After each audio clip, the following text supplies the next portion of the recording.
بسم الله الرحمن الرحيم الحمد لله رب العالمين والصلاة والسلام على المبعوث رحمة للعالمين نبينا محمد وعلى آله وصحبه ومن تبعهم بإحسان إلى يوم الدين أما بعد. Baik, kaidah yang ke-16. Baik, ini sesi yang ke-5 dari kajian kita yang bertema kaidah-kaidah fikih bagi para pebisnis. Kita akan memasuki kaidah yang ke-16. Kaidah yang ke-16, man ibta'a syai'an fala yabi'hu hatta yakbidahu. Siapa yang membeli sesuatu, siapa yang telah membeli sesuatu, tidak boleh dia menjualnya hingga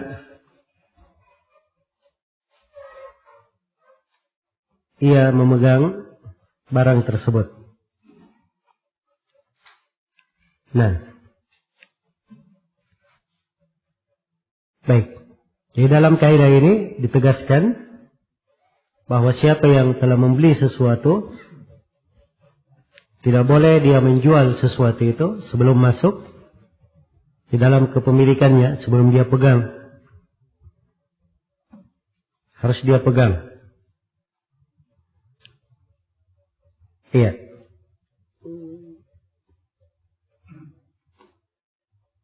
Dan ini ditunjukkan oleh sejumlah dalil.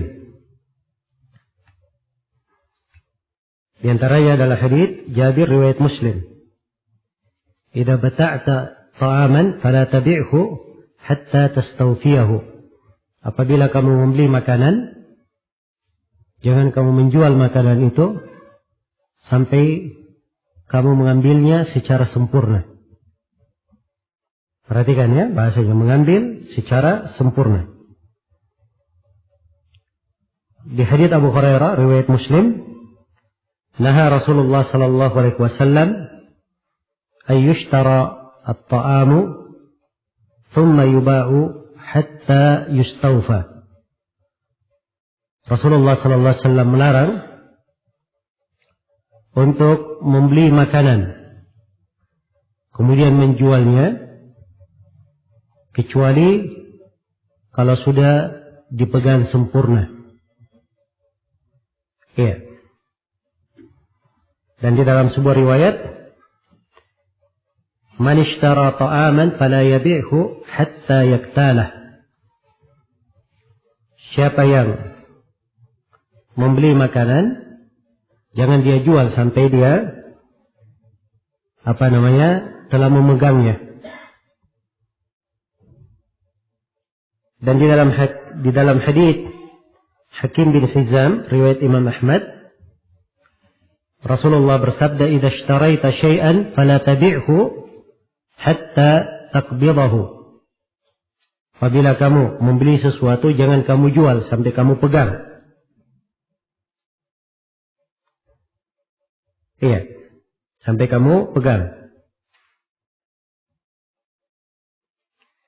Dan di dalam hadits Ibnu Umar di riwayat Bukhari dan Muslim, fanahahum Rasulullah sallallahu alaihi wasallam ayyabi'uhu hatta yanquluhu. Maka Rasulullah melarang mereka untuk menjualnya sampai mereka memindahnya. Perhatikannya bahasanya, dipindahkan. Di sebuah lafaz dalam As-Sahihain juga, hatta yuhawwilu. Yang kuluhu dinakal, dipindahkan. Yuhawwilu juga bermakna dipindahkan.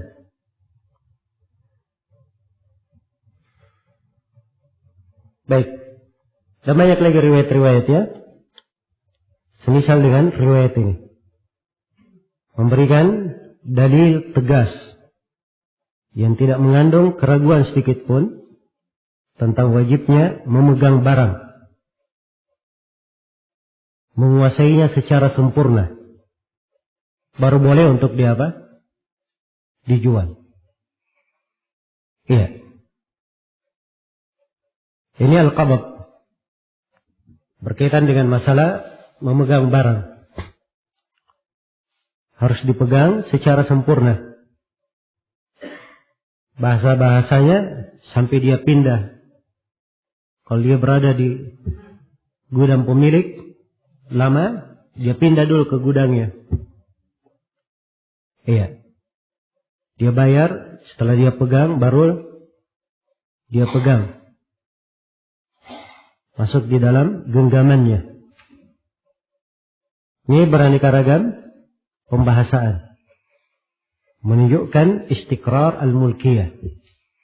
Ketetapan kepemilikan dan dia sudah pegang barang itu secara sempurna. Iya. Dan ini akan masuk ya di dalam banyak cabang pembahasan. Iya. Akan masuk di dalam banyak cabang pembahasan. Karena itu dari dasar salah satu sisi diharamkannya jual beli, apabila jual beli tersebut tidak memenuhi syarat ini. Tidak memenuhi syarat ini. Karena itu diperhatikan kaidahnya, man ibta'a syai'an fala yabi'hu hatta yaqbidahu. Siapa yang menjual sesuatu, siapa yang membeli sesuatu, tidak boleh dia jual kecuali setelah dia pegang. Setelah dia pegang. Iya. Ini dalam masalah memegang barang. Ini ukuran yang harus dipastikan. Walaupun di masa sekarang ini ada bentuk memegang, kadang terwakili. Nah, harus memegang itu bermana barangnya ada di telapak tangannya. Sebab bahasa-bahasanya di sini sampai dipindahkan. Iya. Sampai dia ambil secara sempurna. Ini bahasa-bahasa. Karena itu, kalau misalnya seorang mentransfer, dia transfer ke rekening seseorang, dan uangnya sudah masuk, itu artinya dia telah memegang uang tersebut. Sebab dia sudah berada di mana? Di rekeningnya. Iya. Dan ini di masa ini, keadaan yang seperti ini, itu masuk di hitungan telah memegangnya. Telah memegangnya. Iya. Nah, ini berpengaruh ya di pembahasan taqabud itu tadi, saling kontan. Ketika kita membahas masalah riba. Ya. Sekarang penukaran emas, pembelian emas bisa dilakukan secara online. Bisa dilakukan secara apa? Secara online. Iya. Nah, ini untuk masalah transaksi emas secara online harus diperhatikan syarat taqabud ini. Karena itu hukum terkait dengan boleh atau tidaknya kembali kepada syarat apa? Dia pegang atau tidak. Iya. Ya kalau misalnya dia transaksi dengan sebuah perusahaan emas dan dia memiliki kotak emas dititip di perusahaan tersebut, dia beli secara online melalui telepon misalnya. Begitu emasnya dimasukkan ke kotaknya, dia transfer, langsung bayar, maka ini sudah taqabud. Sudah saling apa? Saling kontan. Dan ini masuk ke dalam hukum, dia telah membeli sesuatu, sudah dia pegang. Kalau ingin dia jual kembali, tidak ada masalah. Jelas ya? Tapi yang menjadi masalah di masa ini, seorang dagang emas, jual emas. Emasnya tidak ada, hanya aja nilai emas saja di rekeningnya. Dia ada nilai emas sekian gram, sekian batang. Cuma nilai saja, ditanya mana emasnya, saya ingin ambil, oh tidak bisa ambil sekarang. 1 pekan lagi baru siap. Iya. Dan ini tidak diperbolehkan. Jelas ya? Nah itu harus dipahami makna-makna syar'i di dalam hal ini. Kaidah yang ke-17. Kullu mubahin adda ta'atihi ila muharramin fahuwa haram. Setiap perkara yang mubah, perkara yang boleh, Kalau di dalam penjualannya, ya ta'atihi bisa bermakna pemberian, penjualan, penyerahan. Dan di dalam penyerahannya atau penjualannya, ya mungkin saya bahasakan penyerahannya ya, supaya lebih luas. Setiap perkara yang mubah yang penyerahannya akan mengantar kepada hal yang diharamkan, maka perkara mubah tersebut adalah haram. Iya. Ini kaidah sebenarnya masuk di dalam kaidah saddud dari'ah. Tapi kaidah saddud dari'ah adalah kaidah umum, berlaku dalam banyak bab. Dan kita di sini kaidah-kaidah di pembahasan apa? Muamalah, jual beli. Hal kadang mubah, boleh. Perkara boleh. Tapi kalau diserahkan, diberikan, dijual, mengantar kepada perkara yang diharamkan, maka hal tersebut dihitung sebagai apa? Sebagai hal yang diharamkan. Iya. Dan ini kaidah masuk di keumuman dalil kaidah saddud dari'ah. Jadi kalau tanya apa dalil kaidah ini, dalilnya adalah kaidah seputar apa? Saddud dari'ah. Dan kaidah saddud dari'ah itu kaidah penting di dalam syariat. Ibnu Al-Qayyim di dalam bukunya I'lam Al-Muwaqqi'in menyebutkan 99 dalil untuk kaidah ini. Beliau sebutkan 99 dalil untuk kaidah tersebut. Iya. Dan ini kaidah besar memang di dalam syariat kita. Di antara dalil yang kita bisa pakai sebagai dalil umum untuk kaidah di pembahasan kita ini adalah firman Allah Subhanahu wa taala, "Wa ta'awanu 'alal birri wat taqwa wa la ta'awanu 'alal itsmi wal 'udwan." Tolong menolonglah kalian di atas kebaikan dan ketakwaan, dan jangan kalian tolong menolong di atas dosa dan permusuhan. Iya. Perintah tolong menolong di atas kebaikan dan ketakwaan.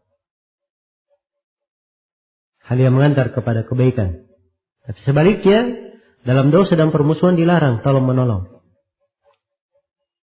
Ini bukan melakukannya langsung, tolong menolongnya saja sudah apa? Dilarang. Maka ini terdapat makna. Iya. Tentang tidak bolehnya seseorang itu melakukan sebuah perkara yang mengantar kepada hal yang diharamkan. Mengantar kepada hal yang diharamkan. Dan Nabi SAW ketika melaknat khamar, beliau melaknat 10 hal. Salah satunya yang memerahnya, asiraha wa mu'tasiraha. Yang memerahnya dan mengambil perahan darinya. Padahal dimaklumi bahwa memerah, iya, kadang baik, kadang tidak baik. Kadang dia memanfaatkan untuk hal baik, dan kadang dia memanfaatkan untuk hal yang tidak baik. Tetapi ini tidak dipandang. Disebut laknat oleh Nabi SAW untuk menutup pintu. Sebab biasanya kalau sudah memerah khamar, memerah anggur, atau apa yang biasa dijadikan sebagai khamar, biasanya itu digunakan untuk apa? Untuk dijadikan sebagai khamar, masuk ke dalam hal yang diharamkan. Walaupun anggurnya itu sendiri ketika diperah boleh diminum, dia belum memabukkan ketika apa? Diperah. Tapi setelah itu dibuat dan diproses sebagai khamar, itulah masuk di dalam hal yang apa? Diharamkan. Iya.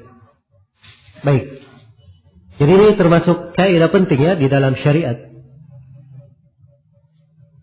Dan kaidah ini harus diingat di dalam banyak pintu muamalah. Ya, karena di masa ini kita melihat orang-orang bergampangan ya di dalam pembahasan muamalah. Iya. Khususnya di sistem permodalan. Kan kita bahas nanti di pembahasan tawarruk. Seorang yang mengambil modal dengan cara tawarruk. Ya, ini banyak pintu di di tawarruk ini. Apabila seorang bergampangan di dalamnya, jatuh ke dalam hal yang diharamkan.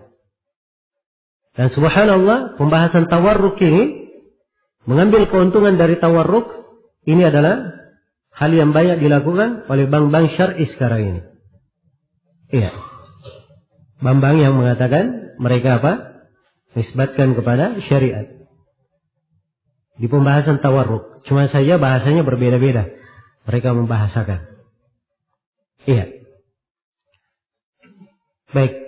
Maka ini kaidah diindahkan, diperhatikan. Perkara kadang mubah, tapi kalau mengarahkan kepada hal yang diharamkan, ada khila dalam bentuk riba, bisa mengantar kepada permusuhan, bisa mengantar kepada mengambil dan memakan harta manusia dengan cara yang batil. Maka hal tersebut harus ditutup. Iya. Hal tersebut harus ditutup. Baik. Ini kaidah yang keberapa? Yang ke-17. Kemudian kaidah yang ke-18. Ya. Kaidah yang ke-18 ini berkaitan dengan masalah siapa yang menjamin kerusakan. Sebab ini dari hal yang sering kita alami dan sering kita ketemukan. Iya.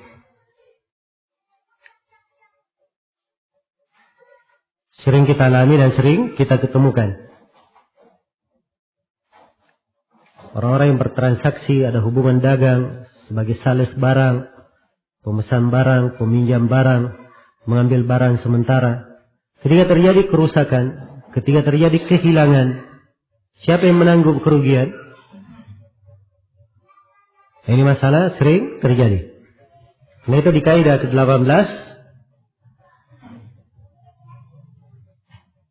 Al-yadul ghasibah dhaminatun mutlaqa. Wal yadul amina la tadman illa ma'at tafriq. Itu kaidahnya. Tangan mencuri itu membayar dhaman secara mutlak. Dia menanggung dhaman secara mutlak. Tangan mencuri menanggung dhaman secara apa? Secara mutlak. Adapun tangan terpercaya, tangan orang yang diberi amanah, dia tidak menanggung dhaman kecuali kalau dia menelantarkan. Kecuali kalau dia menelantarkan. Iya. Baik, orang yang mencuri, kalau dia mencuri barang, mengambil barang dengan paksa, merampas barang, kemudian barang itu dia rusak, maka kerusakan terjadi dengan sengaja atau tidak sengaja, terjadi oleh tangannya sendiri atau oleh orang lain, itu tidak berpengaruh. Dia wajib untuk apa? Untuk mengganti barang itu secara mutlak. Karena ini bukan tangan apa? Dipercaya. Ini tangan apa? Mencuri. Dia merampas. Dia ambil barang orang. Tidak minta izin. Iya. Tidak minta izin. Tidak diberi amanah di dalamnya. Nah. Ini banyak cabang pembahasannya ya. Karena tidak mesti dia mencuri. Kadang seorang diberi amanah. Ya. Dipinjamin motor misalnya. Sebab dia pinjam dengan alasan mau ke apotik. Sudah dipinjamin motor ke apotik. Hah? Dipinjamin motor kemana? Ke apotik. Tidak ada masalah. Iya. Ke apotik. Tapi dia ternyata motornya tidak dia pakai ke apotik. Ya. Ke apotik hilang 10 jam. Dia keluar kota, jalan-jalan ke Malino. Ya. Pakai motor. Ya. Tabrakan di jalan. Ini yang menanggung kerusakan siapa? Orang yang meminjam. Sebab dia di sini tidak dikatakan tangan amanah. Jelas ya? Tidak dikatakan tangan amanah. Maka dia bertanggung jawab secara mutlak di situ. Ya, jangan dia berkata, oh saya ditabrak dari belakang, saya tidak lihat. Ya, itu bukan urusan. Sebab dia yang menjadi sebab motor itu ditabrak. Ya, seandainya dia gunakan sebagaimana diamanahkan, maka tentunya tidak ada cerita ditabrak di Malino, kan begitu? Ya, berarti ini keteledoran dari dia murni. Semuanya dia menanggung. Ya, tangan yang kedua, tangan yang dipercaya. Tangan yang dipercaya kalau dia diwakilkan, dipinjamkan, ya, atau diserahkan kepadanya. Ini tangan dipercaya namanya. Ya. Kalau tangan dipercaya, terjadi kerusakan, dia tidak menanggung apapun kecuali kalau kerusakannya berasal dari keteledoran dia. Dia keliru, dia teledor. Iya. Harusnya motornya diparkir di dalam rumah. Dia kunci. Kemudian kunci kontaknya dia bawa. Tapi ini tidak, motornya diparkir di luar, kunci kontaknya dia simpan di luar, hilang motornya. Siapa yang menanggung? Ya, yang menanggung si peminjam. Karena hilangnya, karena apa? Keteledoran dia. Jelas ya? Baik. Maka ini dasarnya di dalam hal ini. Di dalam pembahasan ini. Nah, ini kaidah tetap. Rasulullah SAW bersabda, "Man akhada asa akhihi falyaruddaha ilaihi." Siapa yang mengambil tongkat saudaranya, hendaknya dikembalikan kepadanya. Ditambih dengan perkara yang kecil, bahwa apa yang semisal dengan ini itu sama hukumnya, harus dia kembalikan. Ya, sebagaimana asalnya, sebagaimana keadaannya ketika diambil. Ada kerusakan, dia yang menanggungnya. Dia yang menanggungnya. Dan ini masuk di dalam keumuman hadits-hadits yang menunjukkan terjaganya harta seorang muslim. Haditsnya banyak sekali ya, di antaranya hadits yang mutawatir. Ala inna dima'akum wa amwalakum wa aradakum alaikum haramun. Ketahuilah sungguhnya harta-harta kalian, darah-darah kalian, dan kehormatan-kehormatan kalian adalah haram antara sesama kalian. Dan juga Rasulullah SAW bersabda dalam hadits Aisyah, riwayat Bukhari dan Muslim, ya, man zalama shibran min al-ardi tawwaqahu Allahu min sab'i aradin.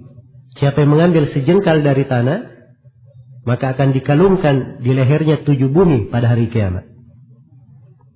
Iya. Dan juga di dalam sebuah hadits, dan hadits ini hadits yang kuat dari banyak jalurnya, laisa li'irkin zalimin haq. Tidak ada untuk urat orang yang zalim suatu hak apapun. Jadi kalau dia zalim, ya, maka tidak ada perlindungan untuknya. Dia yang menanggung. Dia yang menanggung. Adapun orang yang terpercaya, orang yang amanah, maka tidak ada masalah di dalam hal tersebut. Baik. Maka ini kaidahnya di dalam pembahasan. Si A meminjam buku dari si B. Ya. Begitu dia pakai bukunya, tiba-tiba buku itu dia sudah simpan bukunya di lemari. Ya, tapi qadarallah ma syafa'al, rumahnya kena angin kencang, hujan membasahi semua rumah. Basah semua lemarinya beserta isi bukunya. Buku itu menjadi rusak. Ini harus diganti bukunya atau tidak? Jawabannya tidak di sini, sebab dia tidak mufarrid. Dia sudah simpan pada apa? Pada tempatnya, bukan orang yang menelantarkan. Iya.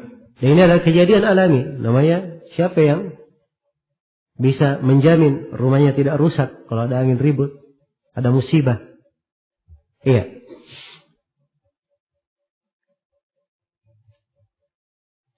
Demikian pula di dalam penyewaan. Kalau ketika disewa sebuah rumah, lalu rumah ini rubuh, siapa yang menanggungnya? Asalnya menanggung adalah apa? Pemiliknya. Kecuali kalau jelas bahwa si penyewa yang menjadi sebab. Ya, misalnya oleh si penyewa, ya, rumahnya dilubangi sehingga dia rubuh, nah ini ditanggung oleh si penyewa. Demikian pula di dalam persyarikatan. Si A bersyarikat dengan si B dalam sebuah usaha. Ya. Si A sebagai pemodal, si B sebagai pelaksana. Di tengah jalan perusahaan bangkrut. Modal harus dikembalikan atau tidak? Jawabannya asalnya tidak dikembalikan. Kecuali kalau memang kebangkrutan murni dari kesalahan apa? Si pengelola. Iya, dari keteledorannya. Maka dia yang menanggungnya. Baik. Demikian pula orang yang memungut barang pungutan, barang hilang. Yang barang itu harus diumumkan. Kemudian barang itu hilang di tangannya atau rusak di tangannya. Ya, ketika pemiliknya datang, maka orang yang memungutnya tersebut wajib mengganti. Kalau dia hilangkan, dia rusakkan karena keteledorannya. Karena apa? Keteledorannya. Dan ini banyak cabang ya. Terbuka di banyak cabang pembahasan. Ini termasuk kaidah penting untuk diperhatikan. Iya. Kemudian kalau sudah terjadi kerusakan, maka cara menggantinya asalnya diganti yang semisal dengannya. Kalau buku diganti dengan buku.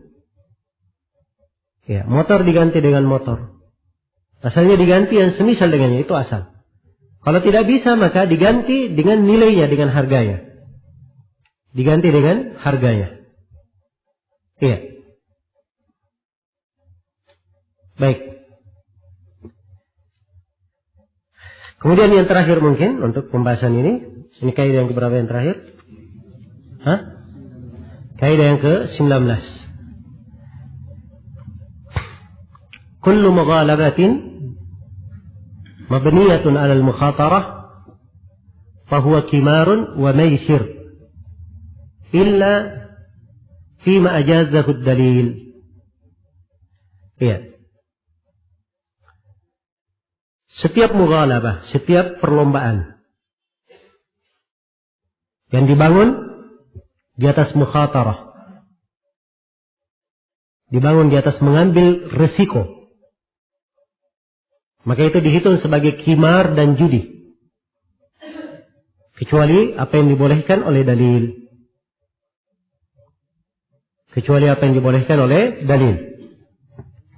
Kullu mughalabatin mabniyatun 'ala al-mukhatarah fahiya qimarun wa maisir illa fi ma ajazahu ad-dalil. Iya. Ini berkaitan dengan masalah kaidah seputar qimar dan maisir. Iya. Maisir judi. Qimar juga judi. Sebagian ulama menyamakan antara dua kalimat ini, qimar dan maisir. Dan sebagiannya lagi menyebut bahwa qimar maknanya lebih umum. Sebab terkandung di dalamnya makna mukhatarah. Dia berani mengambil resiko. Iya.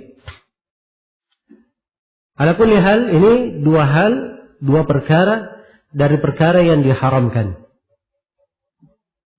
Karena ini terhitung di dalam memakan harta dengan cara yang batil. Allah telah berfirman, "Wala ta'kulu amwalakum bainakum bil batil." Dan jangan kalian memakan harta-harta kalian di antara kalian dengan cara yang batil. Dan masuk ke dalam keumuman dalil tentang terjaganya harta. Ala inna amwalakum wa dima'akum. Ala inna dima'akum wa amwalakum wa aradakum alaikum haramun.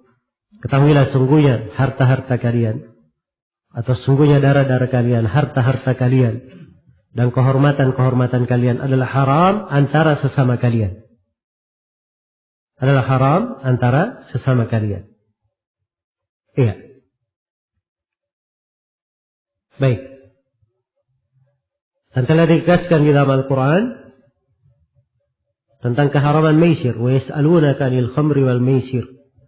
Qul fihima itsmun kabir. Iya. Dan mereka bertanya kepada engkau tentang apa? Khamar dan maisir. Dan di ayat yang lain disebutkan pengharaman maisir tersebut. Ini jelas. Dan tentang khimar, di antara dalil pengharamannya adalah hadits Abu Hurairah muttafaqun alaih. Man qala li sahibihi ta'al uqamirka falyatasaddaq.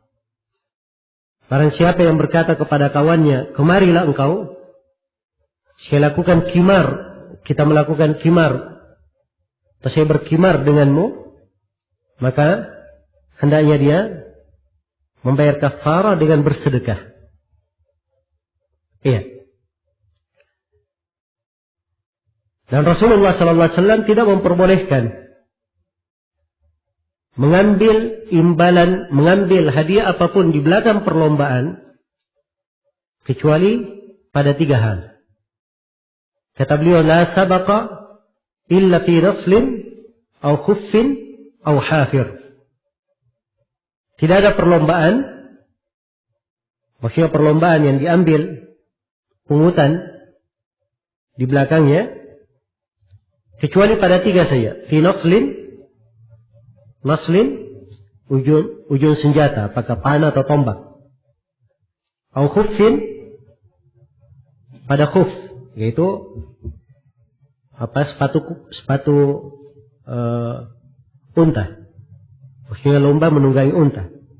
Au hafir, atau pada hewan yang memiliki hawafir seperti kuda.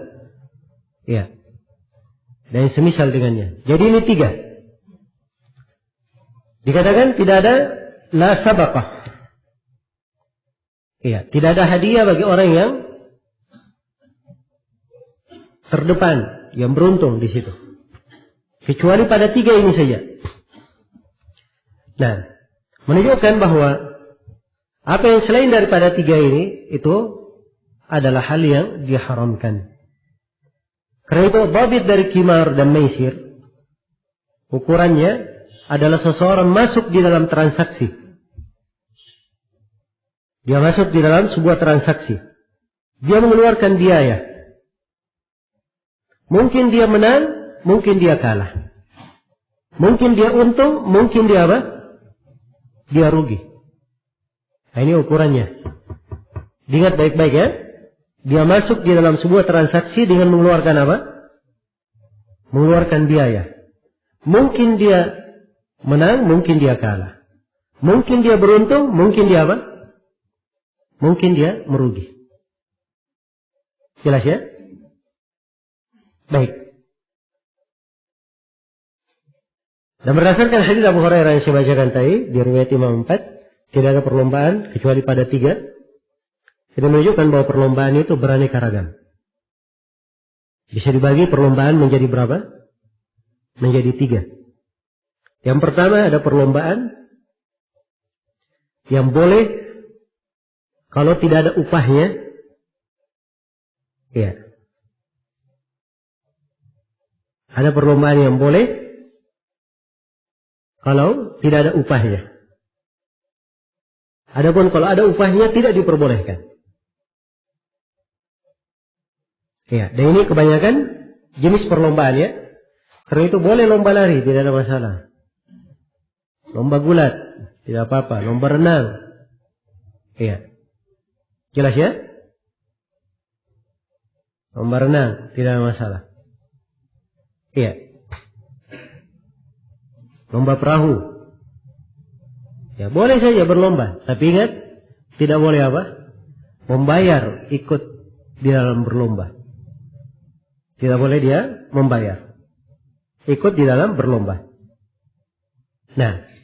Kemudian yang kedua, ada jenis perlombaan yang sama sekali tidak diperbolehkan. Ada bayaran maupun tidak ada bayaran. Sebab asalnya perlombaan ini memang diharamkan. Seperti lomba kartu, domino, iya, lomba dadu. Nah, Dan apa yang semisal dengannya. Nah, ini diharamkan. Baik. Kemudian ketika ada perlombaan yang boleh diambil pungutan. Nah, itulah yang disebut dalam hadits yang kita sebutkan tadi. Baik. Ini yang diperkecualikan. Nah, ini kaidah pentingnya membahas tentang qimar. Nah, ini kita akan, kalau kita paham kaidah ini, kita akan melihat banyak sekali dari muamalah-muamalah kekinian. Nah, ini dibangun di atas hal ini. Baik. Saya beri contoh misalnya. Ya. Seorang kalau beli pulsa, ya. Atau kita lihat di perlombaan kuis-kuis berhadiah di program-program telekomunikasi ya. Ya, kirim SMS. Ya. Maka setiap SMS yang dia kirim itu artinya dia dihitung memiliki satu kesempatan, satu poin atau satu kartu untuk ikut undian. Iya. Hadiahnya macam-macam. Karena hadiahnya bagus. Haji, umroh kalau dekat Ramadan ya. Ya, kadang rumah, kadang mobil, motor, ya tergantung apa promosi. Ya, sedang musim apa. Ya. Biaya SMS-nya macam-macam. Ada yang tarif normal. Ya. Saya kurang tahu sekarang tarif normalnya berapa ya. Dul 350. Ya. Ada tarif 2.000 satu kali SMS. Ada yang 4.000. Jelas ya? Untuk ikut. Maka di sini dia mengeluarkan tarif, itu artinya mengeluarkan apa? Mengeluarkan bayaran. Ini hukumnya apa? Ikut kuis seperti ini? Judi atau bukan? Ini judi. Masuk ke dalam qimar dan maisir. Dia keluarkan biaya, walaupun sedikit 350, 2.000, keluarkan biaya. Mungkin dia beruntung, mungkin dia kalah. Ini dihitung apa? Qimar, maisir. Jelas ya? Baik. Iya. Kemarin Coca-Cola ada hadiah ya. Kalau ditarik ada nomornya. Iya. Nomor itu dikirimkan melalui SMS, maka kadang dapat hadiah. Ini apa hukumnya? Ini juga tidak diperbolehkan. Sebab kirim SMS itu apa?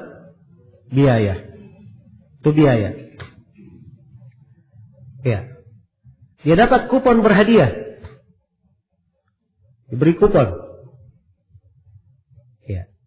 Tapi kupon ini kalau mau diundi dikirim melalui pos. Dia bayar ketika ngirim. Iya.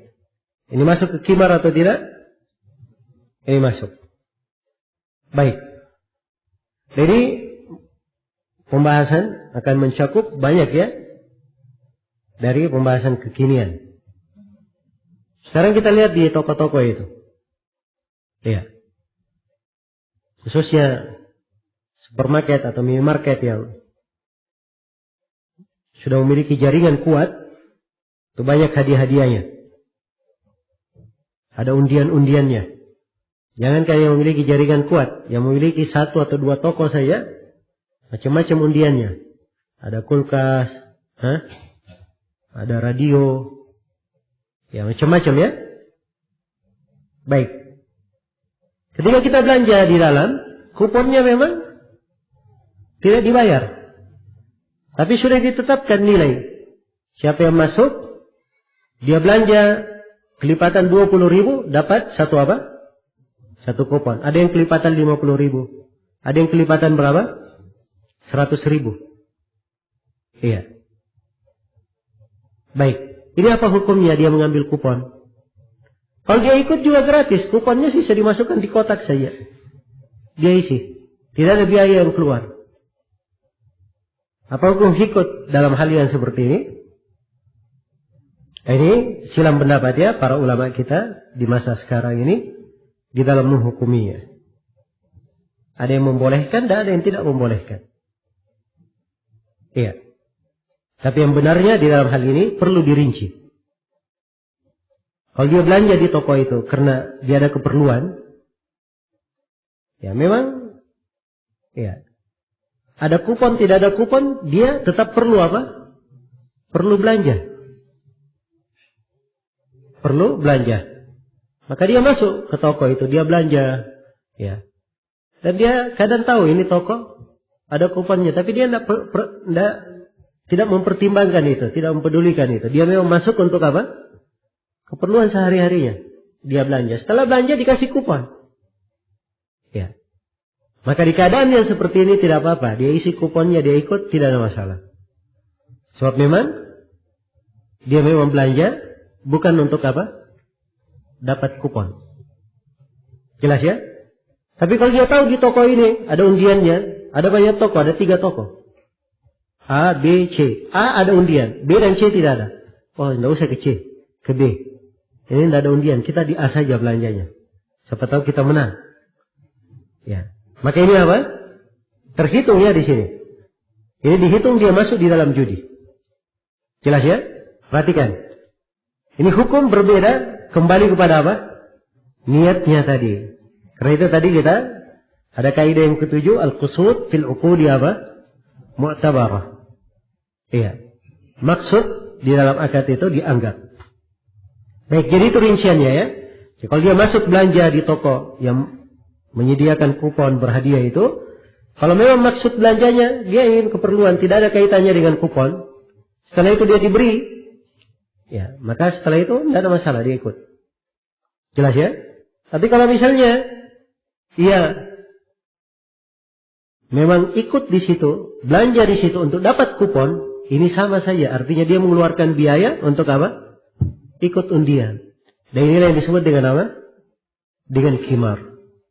Ini yang dihitung dengan khimar. Maka ini kaidah bermanfaat sekali. Ya, penting untuk diketahui. Dan ini ukuran untuk membedakan mana undian yang boleh dan mana undian yang apa? Yang tidak boleh. Iya. Baik, sekarang lebih ini lagi. Kadang acara radio. Bukan kuis tanya jawab. Iya. Kemudian apa? Di acara televisi. Ada kuis tanya jawab. Iya. Siapa yang menjawab? Hadiahnya mobil. Haji. Umrah. Jelas ya? Pertanyaan, bolehkah ikut kuis tanya jawab ini? Dengan apa kita menelpon? Apa jawabannya? Boleh atau tidak? Semuanya tidak? Ya, kalau saya perlu dirinci. Baik, kuis tanya jawab ini apa dulu tanya jawabnya? Dia berkaitan dengan agama atau dunia? Iya. Kenapa harus dirinci? Ini pembahasan yang ingin saya lebih perdalam di sini. Yang saya terangkan. Jadi tadi kita sebutkan bahwa perlombaan tidak boleh kecuali berapa tadi? 3. Apakah terbatas pada 3 ini? Atau 3 ini sebagai contoh, yang lain juga boleh ikut. Sama dengan pembahasan riba tadi ya. Ada 6 barang. Ternyata tidak terbatas pada 6. Ada yang lainnya mirip dengan itu. Iya. Sama di sini. Menurut Syekhul Islam Ibnu Taimiyah, Ibnul Qayyim, yang paling lengkap menjelaskan tentang hal ini adalah Ibnul Qayyim di dalam kitabnya Al-Furusiyah. Beliau menguraikan bahwa ini lomba memanah, melempar tombak, berunta, berkuda, dibolehkan mengambil hadiah di belakangnya, ikut dengan imbalan, dibolehkan. Kenapa? Sebab terdapat di dalamnya kemaslahatan besar di dalam agama, kemaslahatan jihad. Ya. Dan di dalam perlombaan ilmu, dia maslahatnya lebih besar atau lebih kecil? Maslahatnya lebih besar. Karena itu dibolehkan oleh para ulama mengambil hadiah di perlombaan hafal Al-Quran, hafal hadits. Jelas ya? Demikian pula kalau dia apa? Kalau dia ikut tanya jawab yang berkaitan dengan apa? Dengan agama. Ya, dia menelpon walaupun ada biaya yang keluar, tapi itu tidak dipermasalahkan. Karena memang dilihat apa? kemaslahatan agama yang banyak di situ. Karena itu tadi dirinci. Ya, harus dirinci atau tidak jawabannya? Hah? Harus dirinci ya? Gimana? Kamu sepakat sama saya atau masih ada silang pendapat? Ya. Baik. Jadi harus dirinci tentang hal tersebut. Baik. Jadi kalau kuisnya hanya nama-nama negara, ya, nama-nama buah, ya, yang seperti ini bukan perkara yang berkaitan dengan apa? Berkaitan dengan agama. Yang seperti itu tidak boleh ikut. Baik. Jadi selesai ya berkaitan dengan masalah ketentuan di dalam al-mughalabah. Kita sudah berikan kaidah tetapnya. Kullu mughalabatin mabniyatin. Kullu mughalabatin mabniyatun 'ala al-mukhatara fahiya kimar. Ya. Atau kullu mughalabatin mabniyatin 'ala al-mukhatara fahiya kimarun wa maisir illa fima ajazahu ad-dalil. Nah. Baik, selesai sudah ya 19 kaidah. Ya, dan ini saya anggap cukup ya untuk pemaparan kaidah-kaidahnya. InsyaAllah ta'ala setelah sholat asar nanti di sesi yang ke-6 kita akan memulai dengan pembahasan-pembahasan, dan saya khususkan pembahasan-pembahasannya yang banyak terjadi di masa sekarang ini untuk menerapkan kaidah-kaidah yang telah kita pelajari ya, dan melihat bagaimana penggunaan kaidah-kaidahnya ya. Dan untuk pertanyaan-pertanyaan dikumpul aja dulu ya, insyaallah ta'ala nanti kita di akhir dari sesi sebentar malam kita akan beri waktu untuk tanya jawab insyaallah ta'ala. Untuk sementara saya cukupkan sampai sini. Subhanakallahumma wa bihamdik asyhadu an la ilaha illa anta astaghfiruka wa atubu ilaik walhamdulillahirabbil alamin.